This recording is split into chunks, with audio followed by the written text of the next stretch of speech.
Perkembangan situasi jangkitan COVID-19 di negara Brunei Darussalam, satu kes aktif masih dirawat di Pusat Pengasingan Kebangsaan dan tidak ada kes baru dicatatkan hari ini.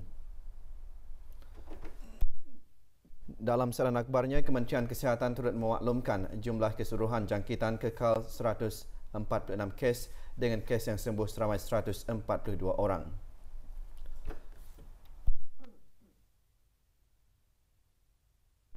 ...373 orang sedang menjalani pengasingan diri mandatory, manakala seramai 6,444 orang menamatkan pengasingan diri mandatory sejak Mac tahun ini. Dalam pada itu, 338 sampel ujian virus SARS-CoV-2 dilaksanakan dalam tempoh 24 jam, menjadikan jumlah keseluruhan ujian makmal yang dijalankan sejak Januari 2020 sebanyak 59,737 ujian. Bagi maklumat lanjut dan perkembangan terkini, layari laman sesawang Kementerian Kesihatan dan talian seperti yang tertera.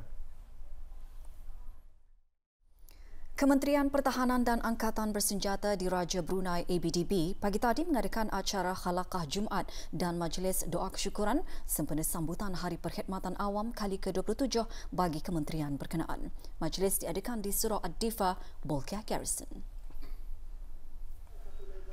Hadir yang berhormat Pihin Datuk Lailur Raja Major Jeneral Bersara Datuk Paduka Sri Haji Awang Halbi bin Haji Muhammad Yusof, Menteri Pertahanan kedua. Majlis dimulakan dengan bacaan ayat-ayat suci Al-Quran diikuti dengan bacaan Ratib Al-Atas dan doa khas sempena Hari Perkhidmatan Awam. Majlis juga diisikan dengan tazkirah. Juga hadir Major Jeneral Udara Datuk Sri Pahlawan Haji Hamzah bin Haji Sahad, Pemerintah ABDB, dan Brigadier Jeneral Bersara Datuk Sri Pahlawan Syahril Anwar bin Haji Muawiyah, Setiausaha Tetap Kementerian Pertahanan.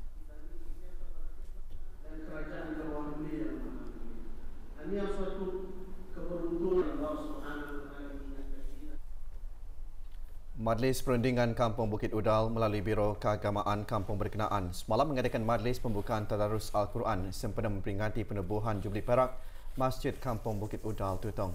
Hadir yang berhormat Awang Haji Abdul Wahab bin Apong, Ahli Majlis Mesyuarat Negara yang juga Penghulu Mukim Tanjung Maya dan Pemangku Penghulu Mukim Pekan Tutong. Majlis dimulakan dengan sembahyang fardu maghrib berjemaah diikuti dengan tadarus Al-Quran bermula dari surah Al-Baqarah. Masjid Kampung Bukit Udal terletak kira-kira 10 km dari Pekan Tutong dan mula digunakan pada awal bulan November sekitar tahun 1995.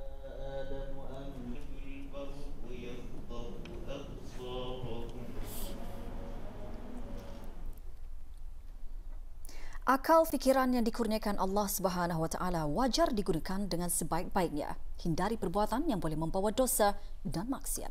Perinciannya menyusul selepas ni. Teruskan bersama kami.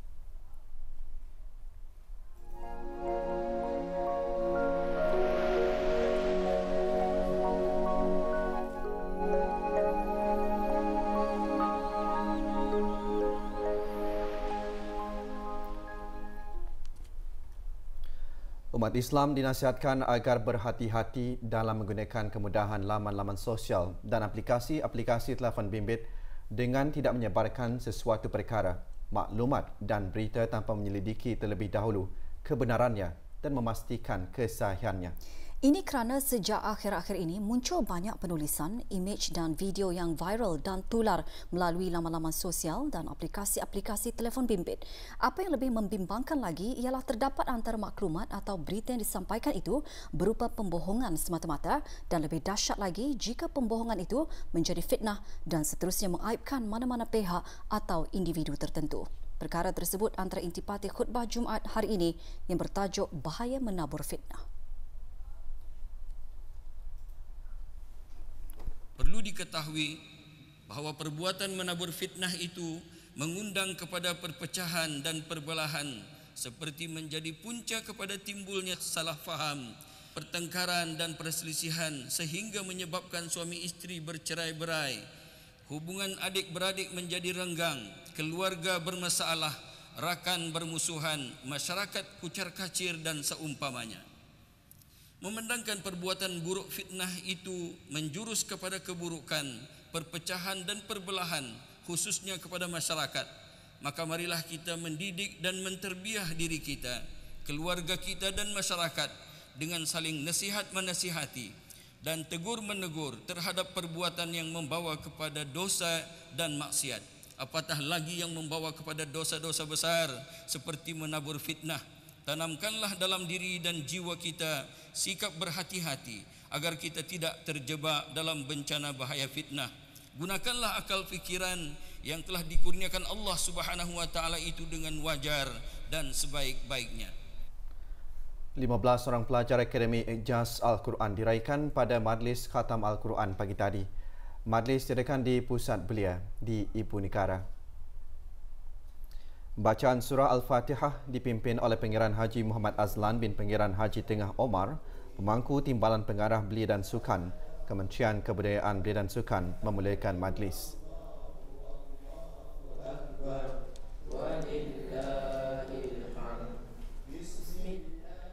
Atur cara majlis termasuk bacaan takhtim dan doa peliharakan Sultan serta penyampaian sijil kepada para peserta. Ini merupakan julung kalinya Akademi Ijaz Al-Quran mengadakan majlis seumpamanya sejak ditubuhkan pada tahun 2018.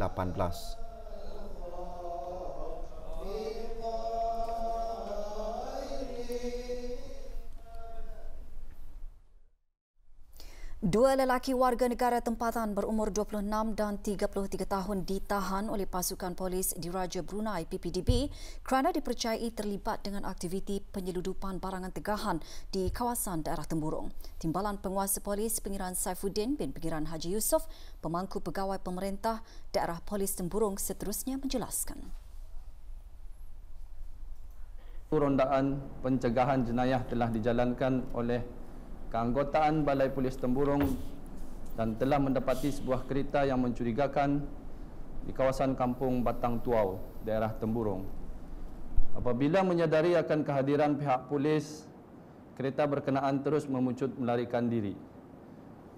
Kereta tersebut berhasil ditahan pihak polis di kawasan Jalan Labu dan setelah pemeriksaan dijalankan ke atas kereta berkenaan telah menjumpai barang tegahan sebanyak 146 botol minuman keras pelbagai jenama.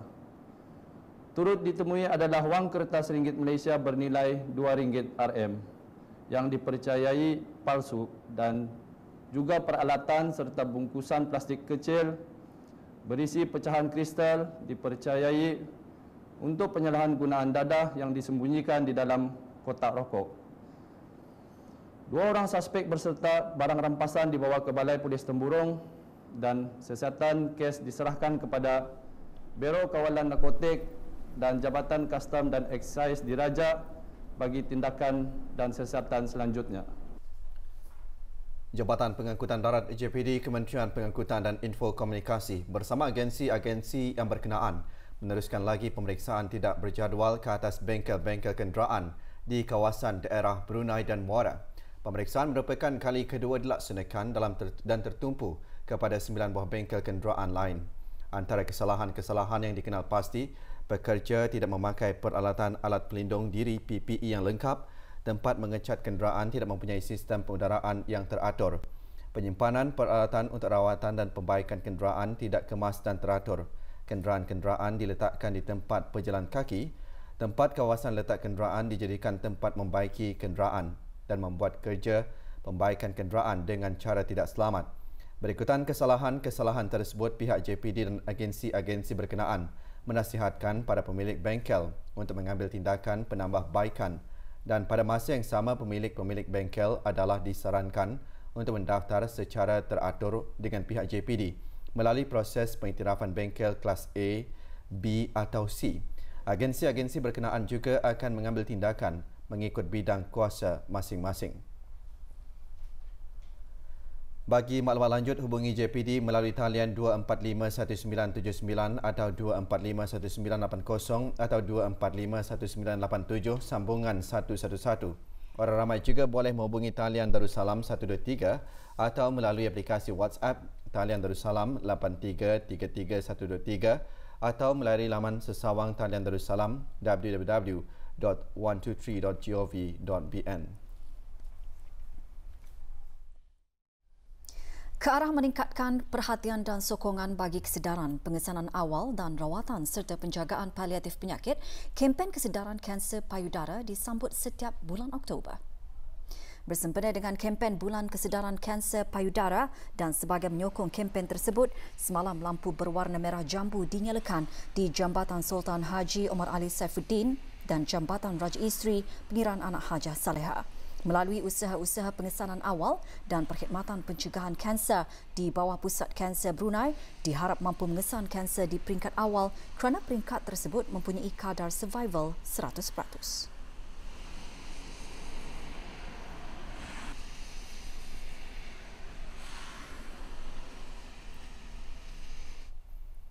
Tiga orang pelajar contoh di bawah syarikat usaha sama Brunei Shell BSJV menerima beasiswa untuk melanjutkan pengajian di universiti-universiti dalam dan luar negara. Pada tahun ini, syarikat minyak Brunei Shell BSP menganugerahkan beasiswa baharu iaitu beasiswa keselamatan BSP kepada seorang pelajar yang menyambung pembelajaran dalam program Sarjana Muda, Kesihatan, Pekerjaan dan Sains Keselamatan di Universiti Queensland, Australia. Penganugerahan beasiswa itu bertujuan melahirkan pakar keselamatan yang berkemahiran dengan visi meningkatkan piawaian keselamatan dalam kalangan rakyat Brunei. Saya merasa bahawa saya boleh menaikkan standard safety di dalam Brunei Darussalam, terutamanya dalam sektor oil dan gas. Dan saya rasa that safety is everyone's responsibility, and that it can prevent workplace hazards and also even fatalities. The reason why I chose mechanical engineering is because I love to design, I love to know how things are made, how things work, and basically how to make things better. Now, the BSP scholarship is a very extremely prestigious scholarship that I am so lucky and so honored to have. Engineers in general play a vital role in this world with all the advancements of machinery that they have created for us, and I'm really looking forward to gain more knowledge and experience on it, and hopefully by the time that I graduate I'll be able to apply all that to the company and just give back to the society. Sebut saja roti canai atau lebih dikenali sebagai martabak, pasti ramai yang menggemarinya sebagai pilihan menu bagi sarapan pagi atau minum petang. Selama ini, pembuatan martabak dipelopori oleh warga negara asing. Namun, tahukah Auda, sebilangan masyarakat tempatan juga ada yang mahir membuatnya? Ikuti laporannya bersama kru RTV News Mojo.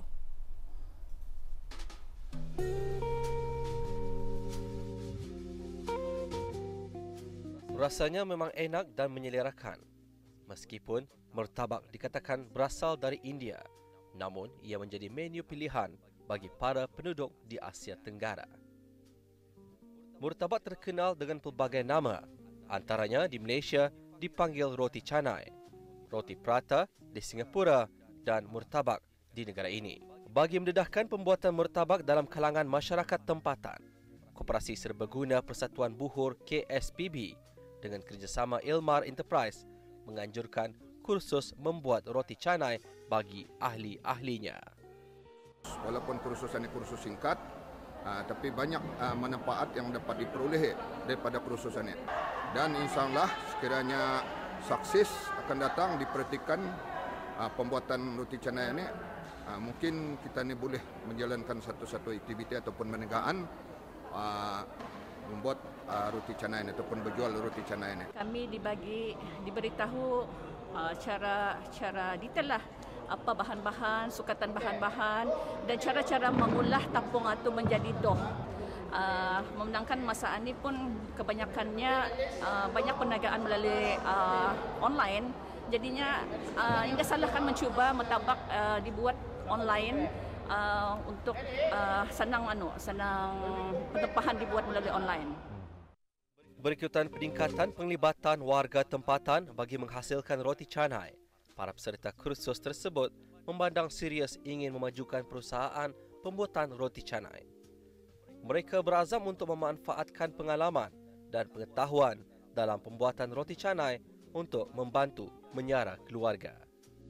Saya dapat mempelajari cara-cara membuat roti canai ini, dan ini membagi peluang kepada belia, para belia untuk membuka perniagaan untuk masa depan. dan untuk menolong ibu bapa saya dan keluarga saya untuk memasakkan bis dia orang roti canai, roti kosong. Alhamdulillah dengan mengikuti kursus yang dianjurkan oleh KSBB pada petang ini, sedikit sebanyak dapat memberi ilmu pengetahuan kepada kami, terutamanya kami ini belia-belia. Jadi satu ilmu yang baru yang kami dapat. Secara langsung dapat menjana ekonomi dan hasil jualan sebagai pendapat jualan harian melalui berjual online dan sebagainya. Penglibatan masyarakat tempatan dalam pembuatan menu martabak diharap dapat menjana ekonomi keluarga serta sara diri mereka. Hanya ketekunan dan rasa ingin maju dapat menghasilkan impian setiap individu untuk menjadi pengusaha berjaya. Laporan Aziz Ahmad untuk Berita RTV.